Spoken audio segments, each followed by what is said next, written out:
Kayaknya habis pertemuan dengan Mbak Puan, nama Mas Ahaye itu melambung loh. Iya, wah, melambung. Elektabilitasnya cukup sedikit melambung. Namun, itu mengandung pilihan.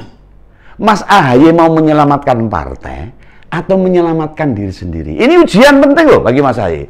Kader muda yang kemampuan berpolitiknya dipertanyakan banyak pihak. Salah ambil keputusan, masa depan politiknya akan habis.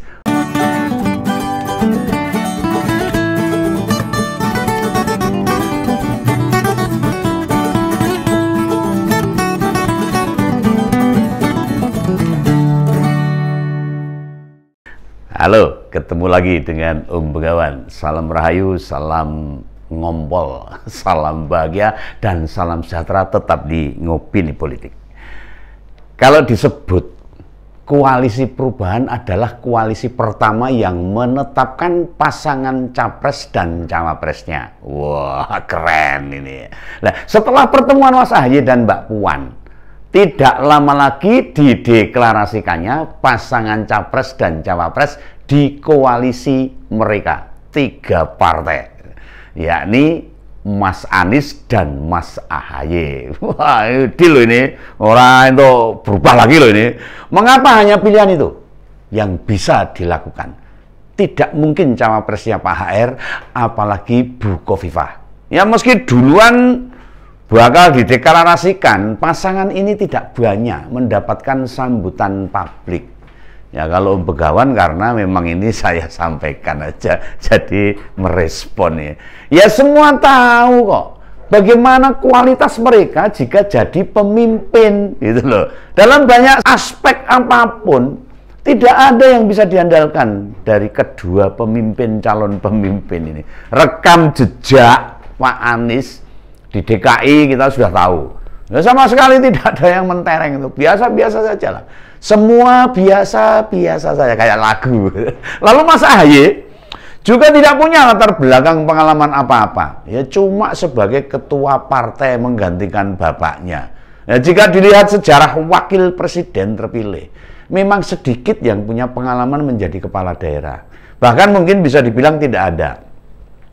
Nah demikian dengan posisi presiden, baru Pak Jokowi saja presiden Indonesia satu-satunya yang pernah menjadi kepala daerah dari tingkat 2 wali kota serta tingkat provinsi jadi gubernur, terus sekarang presiden juga. Dia karirnya dari bawah itu.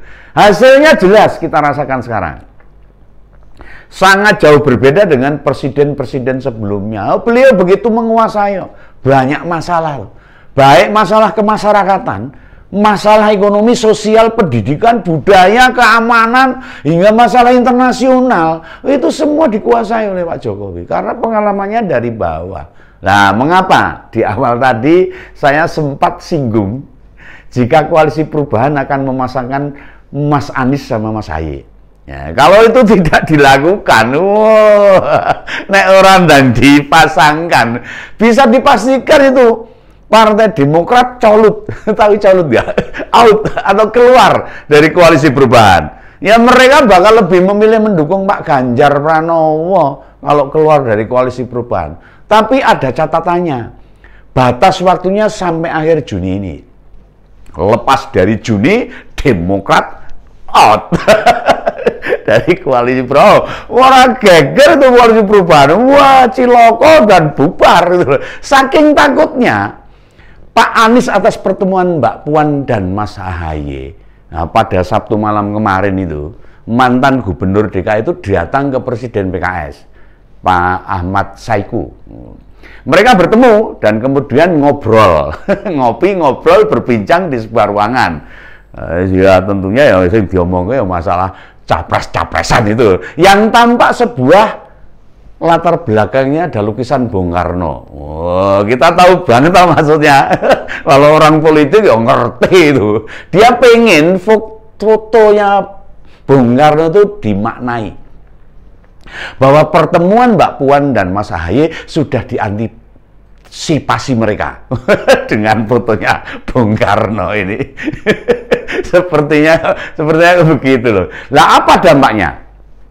Termasuk kemungkinan jika Demokrat out keluar dari koalisi perubahan. Nah, sayangnya dalam beberapa pemberitaan yang coba saya kulik-kulik, yang saya gali-gali itu, saya cari itu, tidak ada wartawan yang menganalisis kesana renek itu loh, yang menganalisa atau membicarakan tentang fotonya Bung Karno kelihatannya kok renek. Jadi harapan ada media yang menulis ya pertemuan AHY dan Puan sudah diantisipasi efeknya oleh Pak Anies dan PKS.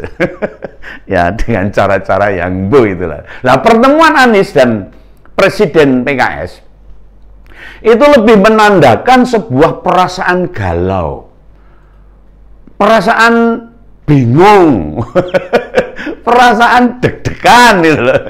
Dan nggak nyangka jika pertemuan itu benar-benar bisa diwujudkan antara Mbak Puan dan Mas Ahaye. Ya, mereka ya terkaget-kaget dan ya gemeter sidik lah. Akhirnya ya takut. Dalam perkiraan janjannya itu bahasa Indonesia itu sebenarnya janjane itu sebenarnya begini. Sebenarnya Pak Anies pilih bertemu loh dengan Pak Paloh tuh. Janjane begitu, daripada Presiden PKS ya janjane. Sebenarnya pengen ketemu dengan Pak Surya Paloh gitu loh. Untuk melawan pemberitaan pertemuan Ketua DPP PDIP dengan Ketua Umum Demokrat tadi. Tapi Pak Surya Paloh sendiri mungkin ya sedang memikirkan banyak masalah, mumet pokoknya sekarang itu. Mumet, masalah yang menghampiri itu membuat Pak Surya Paloh itu isinya wes ora semangat gitu loh, atau malah tidak merespon itu permintaan Pak Anies karena urusan Nasdem aja udah begitu banyaknya. Lawang lagi mikir menghadapi kasus Pak Joni G Plate aja wis abote ora umum itu loh. Ditambah rencana KPK memanggil Pak Syahrul Yassin Limpo, dua menterinya itu terseret kasus yang orang genah. Kasus korupsi. Lah kok kon ngurusi Pak Anies, ya sedih loh. Pilih prei, pilih tidur, pilih nonton TV, pilih nonton Indonesia Argentina. Lah akhirnya terjadilah pertemuan Pak Anies dengan Presiden PKS Pak Ahmad Saiku gitu loh. Pertemuan itu sekaligus menandakan ketidakmampuan capres koalisi perubahan menghadapi situasi politik. Ini menurut Begawan ini yang sebenarnya itu tidak perlu dikhawatirkan loh, itu biasa sebenarnya. Perubahan-perubahan politik itu gelinding-gelinding politik itu biasa. Lah Pak Anies jelas takut banget loh itu sama Demokrat yang sudah siap-siap mau nyolot, mau out dari koalisi perubahan ini. Pak Anies dak dikduk gitu loh. Nah ini ciri orang yang punya ambisi besar pada kekuasaan ya seperti ini. Sidik-sidik wedi, sidik-sidik bingung, sidik-sidik takut, ini ya orang yang punya ambisi. Lah mbok dicontoh itu. Pak Jokowi ketika menghadapi banyak tantangan, ya beliau itu santai aja kok. Orang pernah galau, orang pernah kemerungsung kalau bahasa Jawa itu. Fokus pada persoalan. Dan mana duluan yang harus diurai. Ada yang masih ingat itu? Waktu tahun 2014, saat Pak Jokowi itu jadi presiden pertama kali itu. Baru tampil sebagai presiden itu. Nah, tapi pimpinan DPR waktu itu di Senayan itu dikuasai oleh kubu oposisi alias koalisi merah putih saat itu loh. Ora medeni itu. Terpilihnya ketua DPR itu Pak Setio Novanto yang terus geletak karena kasus korupsi KTP itu. Dengan wakil ketua Pak Fadli Zon dari Gerindra, sing cerigis itu juga itu. Pak Agus Hermanto Demokrat, Pak Taufik Kurniawan dari PAN, dan Pak Fahri Hamzah PKS. Waktu itu Bang Fahri masih di PKS tuh, belum, sekarang pindah juga itu. Nah, sementara Koalisi Indonesia Hebat hanya punya PDIP, PKB, dan Nasdem serta Hanura. Waktu itu Hanura masih punya wakil di Senayan tahu sana. Lo mau tahu komposisi di DPR waktu itu? Parpol pendukung pemerintah itu hanya punya 207 kursi wakil rakyat. Sedangkan pendukung Pak Prabowo anggota DPR-nya mencapai 292 orang. Ini selisihnya banyak banget itu. Mau Pak Jokowi digenjreng gitu ya, pasti ya repot lah. Lah pada tahun itu Demokrat hanya sebagai partai pendukung, bukan pengusung waktu itu. Ya ngomong dukung tak, karena ya ora iso bergerak apa-apa. Lah jangan dikira di periode pertama dulu Golkar, PAN dan P3 itu dukung Pak Jokowi. Oh enggak loh. Jangan salah, tahun 2014 itu enggak.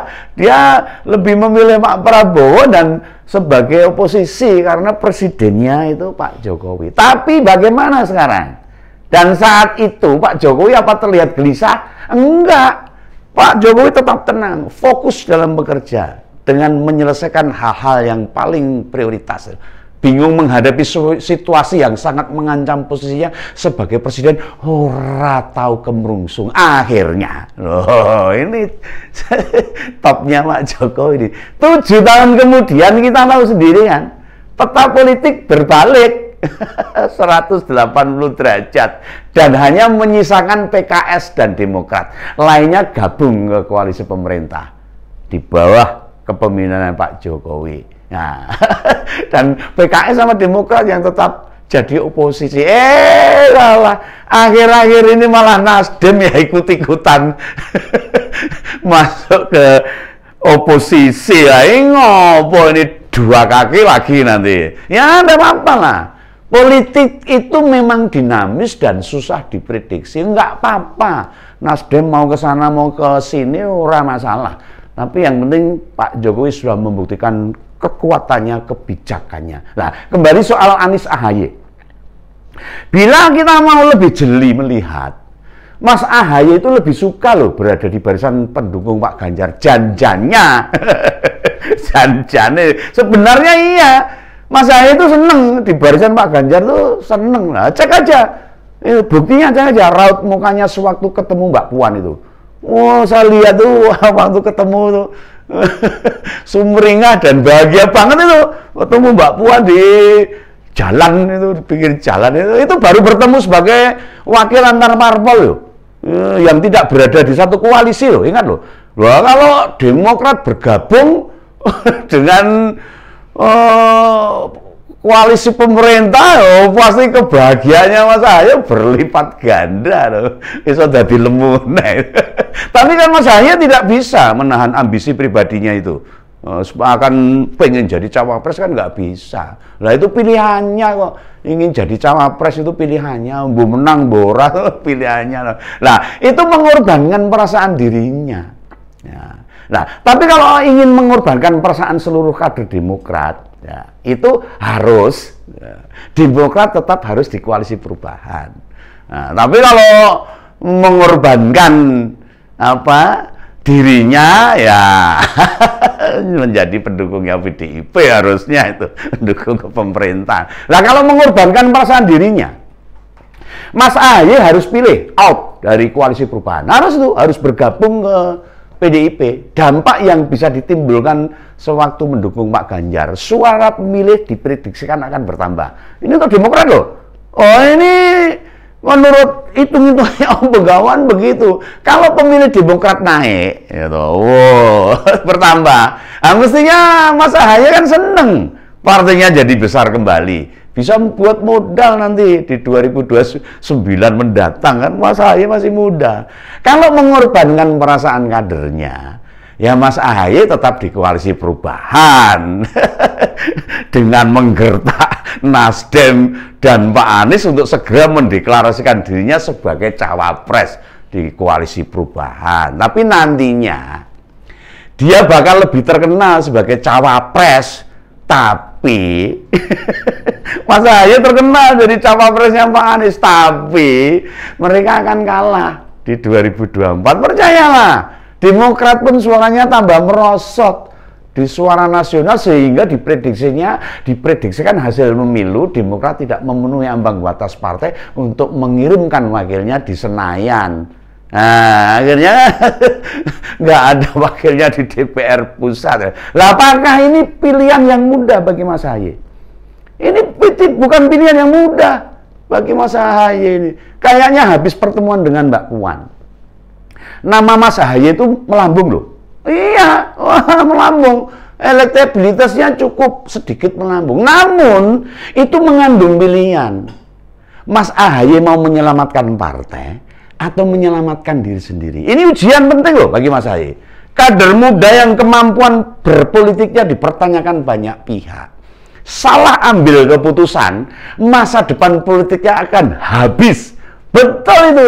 Namun jika jeli memanfaatkan peluang, suatu saat bakal jadi penantang Gibran Raka Buming Raka di ajang Pilpres 2029 mendatang. Ingat ya, ingat ini. Oke ya, kalau begitu sampai jumpa dengan Om Begawan. Tetap di Ngompol, ngopini politik. Sampai jumpa, salam.